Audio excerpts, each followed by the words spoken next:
Ribuan orang bang antri yang dapat golden ticket pertama saya. Yang dapat itu sekitar 15 orang.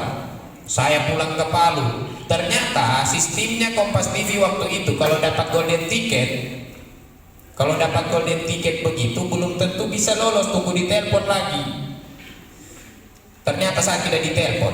Di sini tuh. So mulai ada, cuman bagaimana caranya? Tapi saya senang lihat orang ketawa. Akhirnya saya larikan di lift. Dulu kalau mungkin kamu orang 2015 masih SD, kali kamu orang sama sih. Saya dulu pada dabing di Instagram yang itu yang kayak orang barat berisi suara. Yang Instagram tak.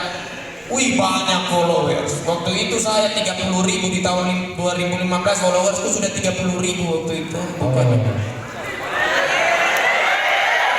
Tersium-sium bangun mamamu ya. Di tahun 2015 itu sudah followers Instagramku 30.000.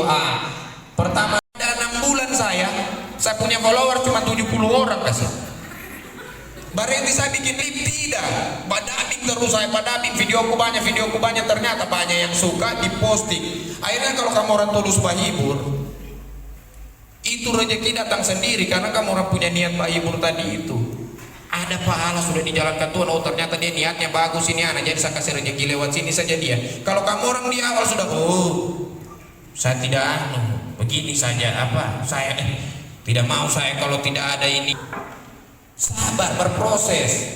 Kalau orang bilang saya suka kau punya video, ala ya begitu berarti bukan dia pasaran. Saya ini belum tentu semua orang suka saya. Apa gitu bas enak hati kecil. Tapi di antara orang tidak suka pasti ada suka. Selera saja ini. Bikin apa yang dibikin? Apa yang kamu orang bikin saja dulu, apa yang kamu orang senangi. Yang penting itu positif. Positif bikin terus. Kalau ada yang main bola, saya dulu cita-cita aku memang pemain bola, cuma karena namone jadi kayaknya rubah cita-cita saja ini kan. Apa yang bakatnya menyanyi, ada yang bakatnya kalau saya di sini biasa guru sampai ketawa, ya coba tes stand up. Di Palu ada komunitasnya, bisa saya ini kalau kamu orang hubungi sama baik betul saya mau saya bakal tahu ilmu ajar begitu. Oke. Berarti sharing gitu. Ada acara berikutnya kalau diundang kau mau lagi? Kalau mandua yang mau undang.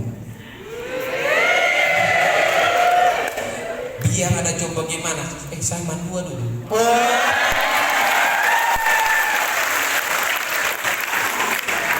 Soalnya guru dengan murid-muridnya asik-asik. Pak Guru. Dunia pertanian mulai, ya. Oke, sebentar kita lanjut lagi kalau pas tampil dapat kartu lagi. Iya. Dapat selamat Anda lolos. Tapi saya tidak terlalu gembira ya. Sudah kalau ditelepon oke, kalau tidak ya tidak apa-apa. So tidak ada lagi ekspektasi yang tinggi kayak waktu sebelumnya di Suci. Jadi ketika saya tidak ditelepon ini saya terlalu kecewa lagi. Pas lolos sampai di Palu ditelepon, halo Ki selamat kamu lolos. Oh iya terima kasih. Tapi saya tidak puas yang kayak itu lagi. Sampai di sana saya pikir apa yang saya mau bawa di sana, materiku ini tentang Pak orang di sana paham tidak logatku ini. Banyak materiku tentang Sainto Mini, yang daerah-daerah begitu. Saya langsung apa saya mau bahas di Jakarta? Kembali lagi saya kembalikan ke prinsip awalku. Ya niatmu menghibur orang saja, terserah nanti bagaimana. Yang penting kembali ke niatmu. Ternyata banyak yang suka di sana sampai juara 1. Dan uniknya Oki ini adalah salah satu stand up yang mempertahankan dialeknya.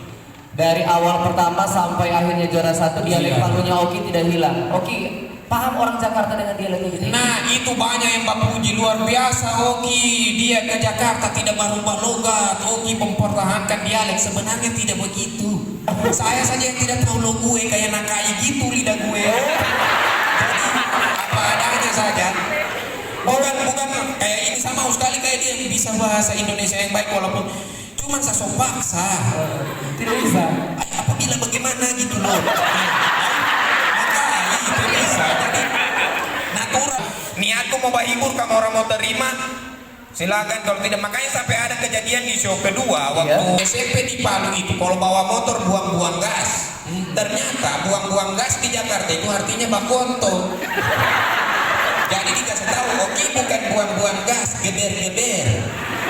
Ingat terus itu 3 hari geber sampai di sana buang gas. Tetap tidak bisa. Jadi itu bukan karena saya yang mempertahankan, tapi memang tidak bisa saja. Tidak bisa.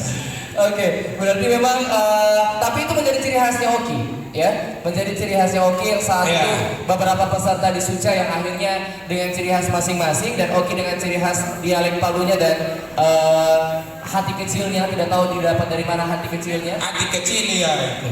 Itu juga keluar sendiri waktu itu lupa materi. Aduh, kalau mau Barenti bicara ketahuan sekali gugup. Jadi, aduh saya lupa di situ saya merasa sedih. Saya nggak ternyata lucu.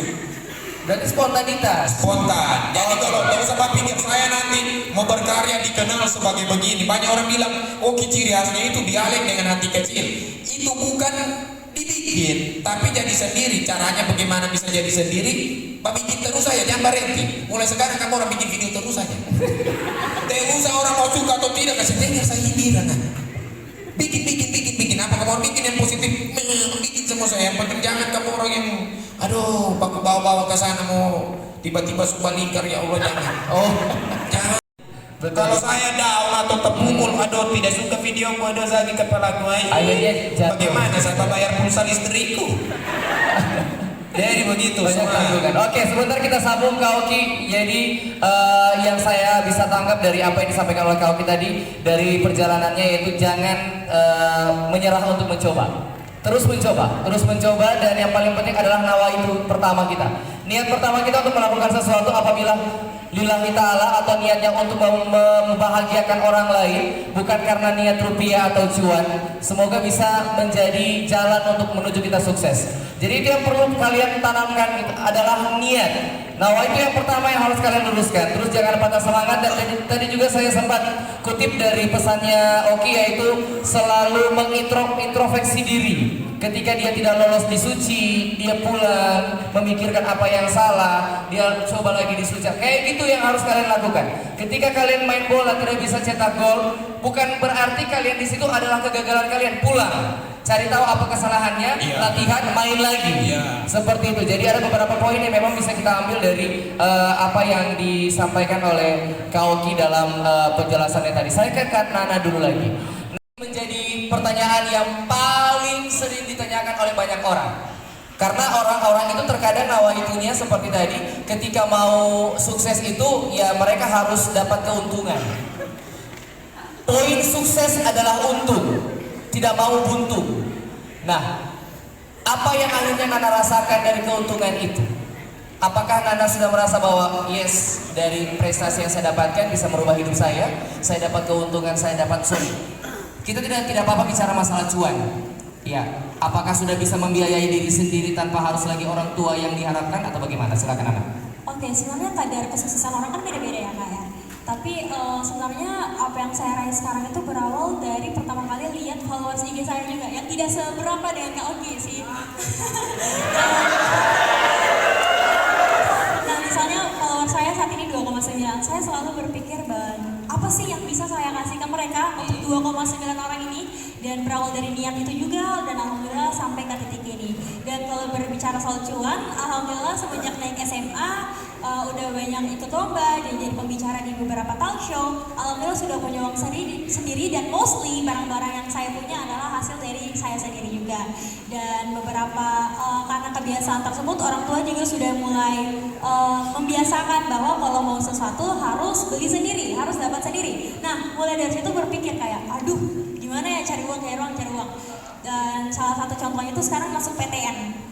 Saya tuh pengen banget bimbel kayak teman-teman yang lain gitu, bimbel untuk persiapan PTN gitu, tapi ayah saya nggak kasih. Ya, akhirnya berjuang sendiri dan dikasih kuliah di luar kalau dapat beasiswa. Jadi dari situ terpacu lagi, saya harus dapat beasiswa, berarti harus dapatnya sendiri gitu. Sukses, akhirnya dapat kayak gitu misalnya.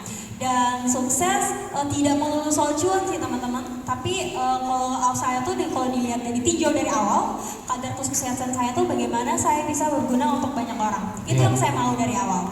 Bisa menginfluence orang lain, bisa saya kasih sesuatu yang ada dalam diri saya yang akan abadi di mereka. Misalnya ilmu, pengetahuan, atau sekedar sharing session yang kita lakukan sekarang. Karena saya tuh selalu pegang satu kutipan yang sampai sekarang ada sama saya, bahkan saya bawa sampai ke tingkat nasional. Itu kutipannya kayak gini, the world is too big if you just stay in one place, and the life it is short to do just one thing. Jadi kayak dunia itu terlalu luas kalau kamu hanya menetap di satu tempat, dan hidup terlalu singkat kalau kamu hanya melakukan satu hal saja. Dan kita nggak pernah tahu sampai kapan kita ada di dunia. Dan sukses menurut saya ya, saya lakukan apa yang saya mau dan saya bisa memerdekakan diri saya dan bisa menjadi versi terbaik dari diri saya sendiri. Jadi tidak melulu soal uang, uang itu bonus aja sih, bonus. Bonus, tapi paling tidak bisa memudahkan apa yang ingin dicapai. Tidak harus mau beli barang minta orang tua lagi. Sekarang Nana udah kadang punya uang sendiri. Iya. Gitu. Jadi lebih memacu diri untuk mandiri. Iya, Ya. Yang bukan siapa-siapa yang sekarang menjadi seorang superstar di dunia entertainment dan bisnis. Apa perubahan yang kau rasakan? Perubahan Bukan perubahan Porejes, bukan. bukan ya? Perubahan dari sisi mungkin finansial. Akhirnya Oki sudah setelah kompetisi dan tidak itu. Iya. Ya kalau masalah itunya kan alhamdulillah bisalah untuk sehari-hari untuk kan bisa ada saja, alhamdulillah setiap minta sama orang tua juga. Alhamdulillah yang paling besar saya dapat itu sebenarnya dari relasi teman-teman, kayak misalnya Pak isi acara begini saya bisa jadi kenal Pak Guru, teman-teman semuanya itu karena dari semua itu semua rezeki, bukan cuman doi ini. Yang kayak teman-teman begini juga rezeki, kayak silaturahmi begitu kan sudah dibilang. Mana haba yuk setelah fi rizki wa yum sa'alau fil asari fal yasir rahimah.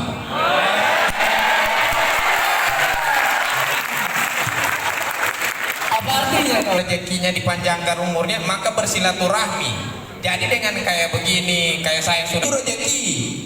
Ada sanu ini kalau misalnya isi acara di sini akhirnya kayak ada kenalan banyak, dan kenalan banyak itu rezeki yang sangat luar biasa pas kita lagi butuh itu dikala. Oh biar ada itu uang, tapi kalau tidak ada temanmu sudah main PS saja kau sampai subuh. Jadi yang bisa paling itu kayak banyak teman-teman lagi, rezekiku dari situ. Tapi kau sorry saya potong. Terkadang orang-orang dekat dengan kita dan menjadi teman baik kita atau mengaku keluarga kita saat kita punya cuan. Iya. Itu bagaimana kau? Itu urusannya dorang. Yang penting kita tidak begitu. Kalau saya terserah dorang mau dekat karena begitu ya sudah, itu berarti pribadinya dorang. Oke. Saya ini kada pilih-pilih. Kalau kau datang dengan dari apa kau sahabat dekat dengan Oki supaya kalau kau bisa ada ambil sesuatu dari saya, kau dekat dengan saya. Justru alhamdulillah berarti bisa jadi amal jariah untuk saya. Saya bisa bantu kau dengan apa. Masya Allah, tepuk tangan dong buat Oki. Perkenalkan, saya Naura dari kelas 12 IPA 1. Jadi saya mau bertanya ke Nana. Jadi bagaimana caranya Nana bisa membagi waktu dengan sekolah dengan tanggung jawab yang sekarang Nana pegang? Karena kan kebanyakan anak muda zaman sekarang kalau memangnya dia sudah fokus ke satu, yang lainnya dia sudah lupa. Oke. Warahmatullahi wabarakatuh. Perkenalkan, nama saya Anissa Terhapsari, saya kelas 10 IPA 6. Saya ingin bertanya kepada Kak Nana. Kak, bagikan kakak seorang influencer. Gimana sih caranya kakak berani berbicara di depan umum tanpa ada rasa ragu dan ketakutan tersendiri? Terima kasih. Assalamualaikum warahmatullahi wabarakatuh. Terima kasih untuk sesi pertanyaannya kepada Pak Rivaldi. Perkenalkan, nama saya Rizky Ashari Masita dari 12 Agama 3. Di sini saya akan bertanya untuk kakak narasumber dan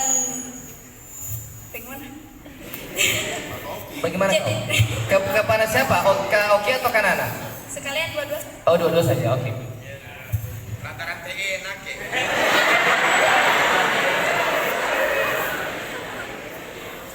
Jadi untuk menjalankan bisnis apa sih yang hindari? Jadi apa sih yang harus dihindari sehingga di masa depan itu tidak akan jadi terhalang kayak semisal begini. Saya harus menjalankan bisnis sehingga saya sukses. Apa sih yang harus dihindari sehingga tidak jadi terkendala untuk diri kita sendiri begitu Kak? Sekian. Tapi tidak, mostly atau semuanya tidak saya tabung kayak gitu.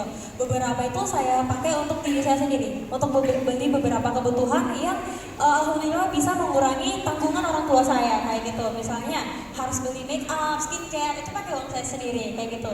Tapi tetap ada yang disisihkan untuk ditabung, untuk jaga-jaga nanti mungkin ada beberapa keperluan kita yang benar-benar urgent kayak gitu dan tidak bisa dibantu mungkin oleh orang tua, teman atau sebagainya. Tapi kita udah punya tabungan kita sendiri kayak gitu. Seperti itu sih, lebih simpel sesimpel Jadi itu aja. tetap menabung walaupun hanya sedikit, disisipkan. Dan- Apa yang iya? Masih ada sambungannya? Dan kalau uang jajan sekolah, misalnya di sini uang jajannya rata-rata berapa sih? Dorong bawa uang kayaknya berapa? 150.000 ya? Oh, ini. Aduh, misalnya saya kan uang jajan ke sekolah 30.000 misalnya. 30.000 itu satu hari tuh saya jajan 15.000. 15.000-nya saya tabung. Iya. Atau 20.000-nya saya jajan, pakai jajan, 10.000-nya saya tabung kayak gitu. Gak lama-lama, sedikit-sedikit lama-lama menjadi bukit. Betul sekali. Pertanyaan berikutnya Nana. Beberapa dari kita tuh tidak berani, tidak mau untuk bilangnya berani, tapi sebenarnya action enggak gitu. Iya. Teman-teman, action speak louder. Jadi action itu lebih berbicara keras dibandingkan apa yang kita bilang sendiri kayak gitu. Yang penting tuh action kayak gitu. Dan kalau bagaimana caranya supaya bisa ya itu berani. Kuncinya cuma satu, sebenarnya berani aja gitu. Dan teman-teman hanya perlu mengetahui tujuannya teman-teman apa, kemudian teman-teman menyusun strategi atau rencana. Karena di genre itu sendiri juga kita diajarkan tentang bagaimana menyusun rencana atau strategi. Karena sama seperti dalam namanya Kak, generasi berencana. Ketika segala sesuatunya udah terencana, maka akan lebih mudah karena berencana itu keren. Jadi ya selain berani, jangan cuma modal satset, tapi nggak tahu tujuannya mau kemana, nggak tahu strateginya apa. Satset perlu, strategi perlu, kayak gitu. Betul. Priority. Jadi saya pilih satu di antara keduanya atau di beberapa hal yang ditujukan kepada saya. Dalam kategori misalnya dalam hari itu saya harus memprioritaskan yang mana, kayak gitu. Oh ternyata hari itu saya harus memprioritaskan karir karena ini hanya akan terjadi hari itu aja gitu. Hari itu aja. Tapi saya kembali meninjau dari pihak sekolah, guru-guru, kepala sekolah dan lain-lain. Apakah saya boleh untuk mengambil kesempatan pada karir saya untuk hari itu atau enggak? Kalau misalnya sekolah kasih, saya ambil. Kalau misalnya sekolah nggak kasih, saya maksa dikit dulu. Tanya dulu baik-baik, boleh nggak kayak gini-gini? Dan alhamdulillah guru-guru saya di Semansa semuanya dukung. Karena bagi mereka kayak, apalagi Semansa juga alhamdulillah punya banyak prestasi di luar akademik. Jadi guru-gurunya juga dukung kayak, as long as kamu bisa make sure tugas-tugas kamu terkumpul, kamu bisa mengikuti pelajaran di sekolah, that's okay. Go on. Jadi kayak, okay, I'm keep going, I'm keep moving, and I be like myself right now. Ternyata saya bisa melakukan keduanya, mungkin tidak di waktu yang bersamaan, tapi alhamdulillah saya dapat Bisa kedua. menghandle dua-duanya. Iya, Betul betul ya. sekali. Jadi ada beberapa memang. Sampai saya bisa jadi seorang pembicara sekarang itu berawal dari Nana yang suka banget jadi pusat perhatian. Saya suka banget jadi pusat perhatian dari saya kecil. Tapi saya nggak suka kalau jadi pusat perhatian yang nggak baik gitu. Saya mau yang baik aja kayak gitu. Nah berawal dari rasa ini jadi perhatian kayak gitu, saya jadi minim yang namanya bukan kaku sih, lebih minim yang namanya gugup kayak gitu. Saya alhamdulillah orangnya tidak gugupan. Tapi ada satu teknik yang bisa kalian lakukan untuk ketika kalian berbicara di depan umum. Dan teknik ini adalah teknik di dalam psikologi juga. Banyak sekali para pembicara-pembicara di luar sana yang menggunakan teknik ini. Namanya teknik fake it till you make it. Berpura-pura menjadi orang lain sampai kamu merasa benar-benar menjadi orang lain tersebut. Misalnya, saya berbicara sekarang di sini. Saya berbicara, tapi saya membayangkan kalau saya ini adalah seorang putri Indonesia, misalnya seperti itu. Nah, tanpa saya sadari, saya bicara mengalir seperti putri Indonesia, kayak gitu. Dan itu nama tekniknya adalah fake it till you make it. Berpura-pura menjadi orang lain sampai kamu menjadi orang lain tersebut. Jadi kamu ketika presentasi di kelas, mungkin bisa berpura-pura menjadi seorang Maudy Ayunda misalnya. Nah, tanpa kamu sadari, kamu bakal terbiasa kayak gitu. Dan latihan aja sih teman-teman juga, depan cermin boleh. Oke. TV kalau ini kalau saya jawab juga pasti orang itu kan pilihan toh. Iya. Pilihannya kita kalau bukan karena so tidak ada ini masih ada Rana, masih ada biasa panggil Marjo main di sini. Cuma kalau saya pikir banyak orang yang berpikir kalau sudah kalau mau jadi di dunia entertain ini kita harus ke Jakarta, kita harus masuk TV. Tanpa kita ingat kalau sekarang itu orang semua bisa berkarya karena medianya sudah banyak. Jadi kamu orang itu usah berpikir, oh kalau mau sukses itu harus masuk TV. Banyak orang yang dia tidak perlu masuk TV, orang so kenal. Karena sekarang itu banyak sekali media. Bikin saja dulu, kayak misalnya pekerjaan atau apapun bisa datang dari mana sekarang. Kalau kamu orang mau ada di dunia kreatif itu tidak harus di TV. Jadi yang kayak, kalau mau masuk di TV juga boleh, tidak salah juga. Tapi kalau kamu orang tahu saya kayak di sekarang itu so tidak bukan lagi zaman dimana kita kalau mau berkarya di dunia kreatif harus di TV. Tidak, makanya sekarang itu justru lebih mudah. Kamu orang itu semua di sini punya kesempatan yang sama. Tinggal bikin YouTube. Kamu orang kayak tutorial pancing pakai umpan cacing. Itu bisa rame, pasti ada penikmatnya di YouTube. Sekarang bisa rame naik. Jadi kalau mau bisa menghasilkan di situ juga, kayak saya. Kenapa tidak ke Jakarta? Karena saya rasa di Palu saya sudah, alhamdulillah. Saya bisa berkarya lewat mediaku sendiri. Saya bisa berkarya lewat YouTubeku. YouTubeku kan ada 60.000 subscriber. Saya kasih tahu dia kan ditanya Renat, bukan namamu ini. Instagram kan 148.000. Baru TikTokku EP terus. Jadi kayak sudah sekarang ini gampang untuk kamu orang. Jadi poinnya, jadi kalau untuk kamu orang sekarang tidak usah. Saya akan masuk ke Indosiar supaya saya menjadi bisa berkarya ini. Sekarang sudah dipermudah karena media itu. Sekarang coba kamu orang lihat lebih banyak orang menonton di mana? Di YouTube. Pegang apa bikin YouTube. Tidak perlu pakai biaya apa bikin YouTube, tetap bikin saya mau begini sudah tampil di situ. Jadi dengan media apa kamu orang masih bisa berkarya dan bisa berkarya lewat apa semua dan sekarang sudah mudah. Bisnis. Apa yang perlu kita hindari Kak Oki supaya tidak menjadi kendala untuk kesuksesan bisnisnya kita? Oh enggak, yang paling besar kendalanya itu maksudnya jadi yang tidak boleh dilakukan. Iya, yang tidak boleh dilakukan. Kalau bisnis yang seperti kita begini, promokan satu brand. Misalnya saya endorse satu brand, tidak boleh ada brand lain. Misalnya kau promo teh kotak, di atas meja ada teh pucuk, itu boleh sekali itu. Itu pantangan. Jadi tidak boleh ada kompetitor brand begitu. Itu kendala yang paling tidak boleh. Sudah.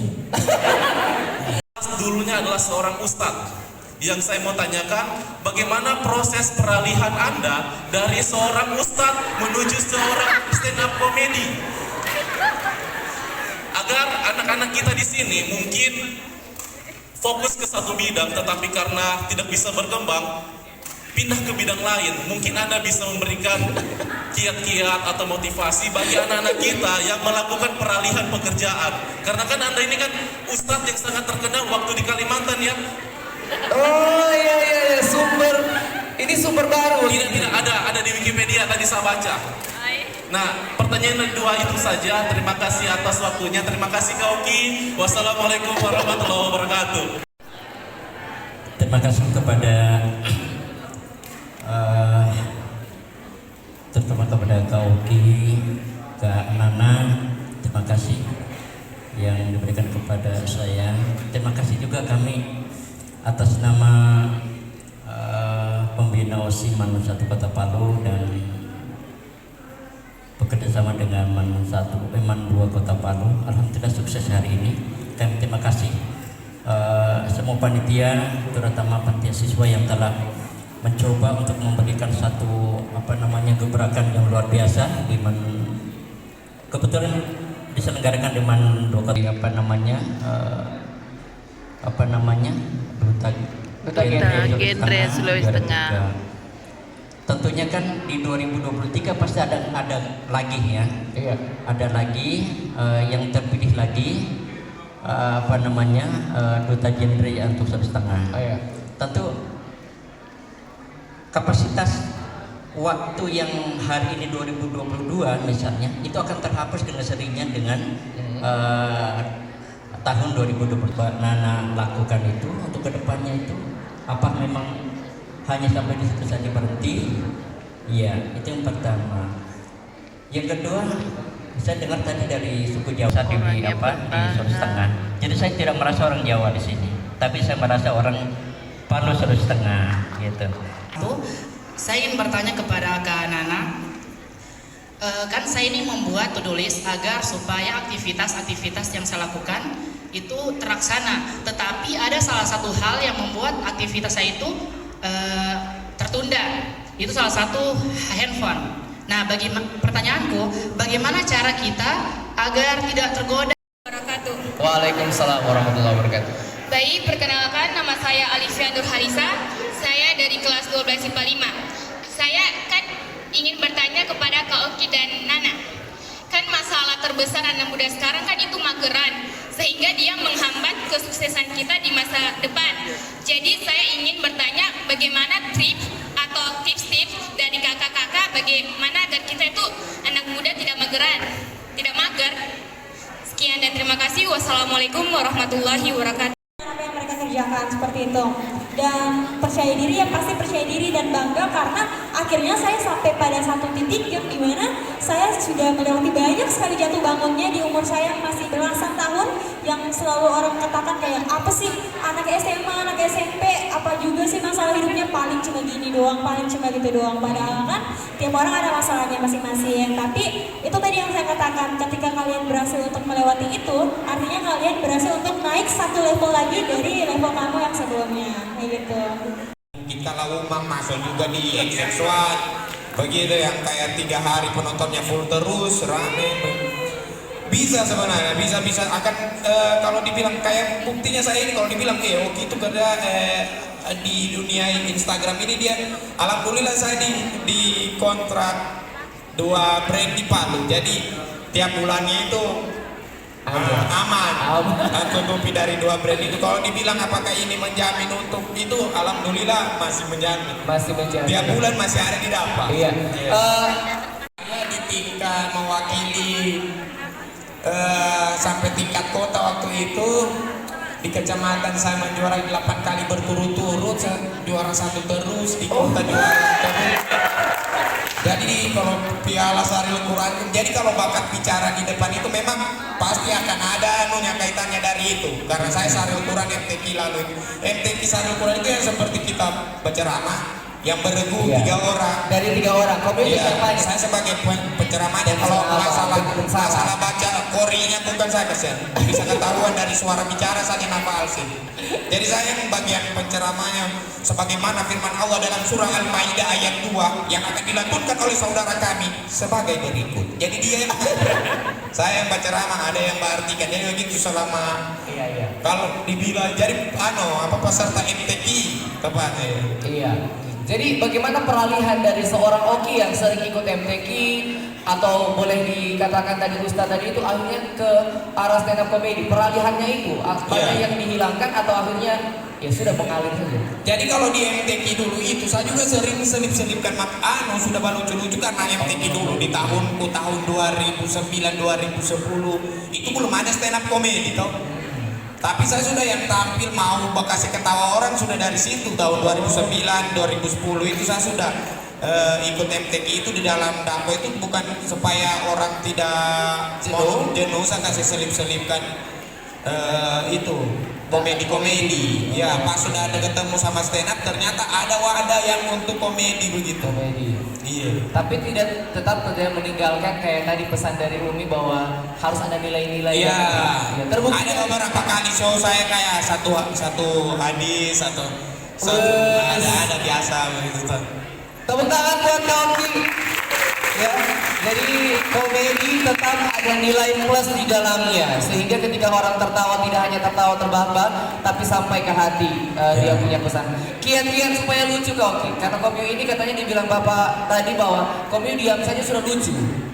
Kiat-kiat lucu seperti kalau di stand up itu ada teorinya kita yang harus berdamai dengan dirinya kita itu. Jadi premis itu dari keresahan kayak saya dulu tuh waktu awal-awal kuliah jerawat banyak yang serang saya, banyak yang bilang muka begini saya langsung kayak minder apa semua. Tapi di stand up kita itu yang saya tinggal di kos, saya punya kasihan WC di luar, yang itu kan sebenarnya kalau digara-gara WC kosmu cuma yang begitu loh.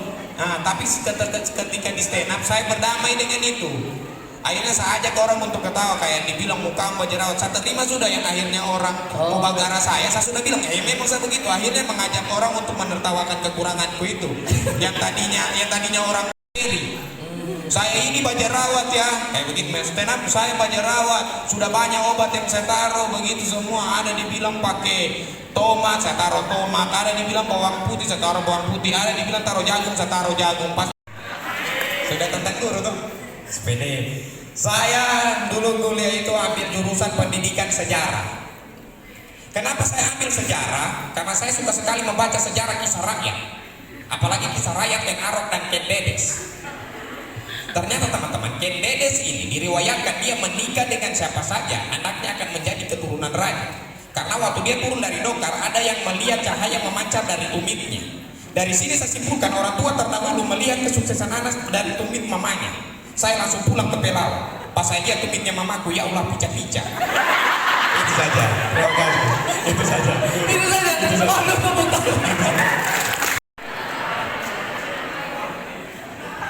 Perkenalkan, nama saya Muhammad Syafiq, asal dari Pulau Kalimantan Utara.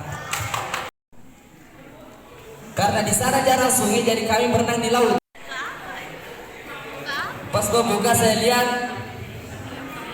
lebih